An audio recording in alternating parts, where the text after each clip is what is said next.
I'm curious, just sort of bringing this to a close. A lot of provocative things have been said and insightful things that we just came from this meeting that was all about leadership. And I was wondering what you, since you are all leaders in terms of teaching young people, what do you try to teach them, or what lessons or insights do you try and impart to your students as they leave your classes and graduate and so forth? Is, I guess, coming again from not only just a teacher's perspective, but being a woman as well.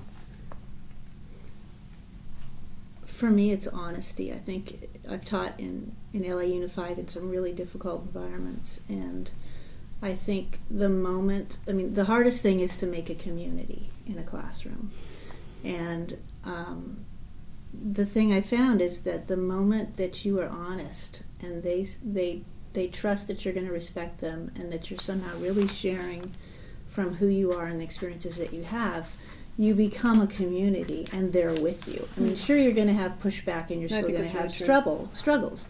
But I think that's what the gift that I try to give. I try to totally be honest in my presence in my class, so that they can sense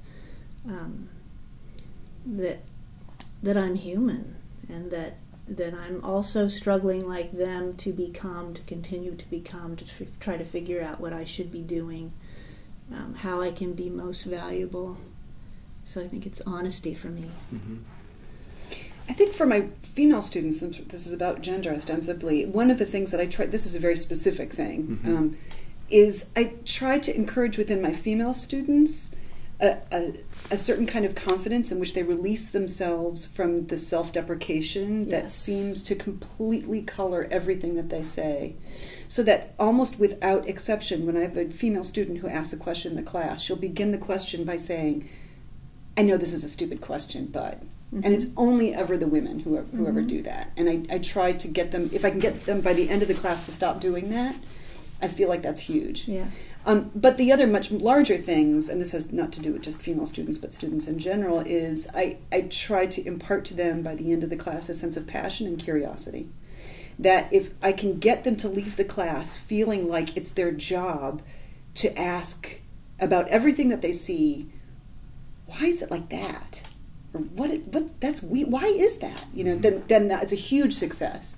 And if I can get them to feel like being impassioned about anything is really great, that's a victory, because I feel like, especially for this younger generation right now, a kind of blasé disaffection has taken over a lot, where I feel like they're just either exhausted or feel like they've seen it all. And it's just, if I can rouse them from that somehow and get them to feel like it's important for them to be able to express their being roused from that also, I think that would be a tremendous victory. Great point. Great.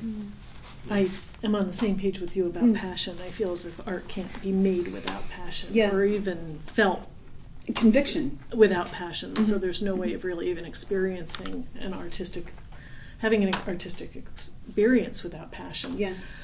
Which is not the same as being about feelings. You know what I mean? Like, I think there's a lot of art out there where the artist feels like it's got to be autobiographical, and it's got to be about... This is about being stirred up in a way where you're excited, where your senses are shared to do something and you're ready to do something daring, and you feel the excitement of that. Yeah, completely. And so there's that, but I also feel as if after that happens, because I'm in the studio making having them make things, is that it really, and it sort of aligns itself with what you're talking about too, is finding that self-value to the point where they want to invest in themselves. They want to really put the energy into their selves, their ideas. They know they have a valuable idea. They feel that passion about something about themselves, and then they want to run with it. I mean, I would say more than what we've been talking about for me, like with you,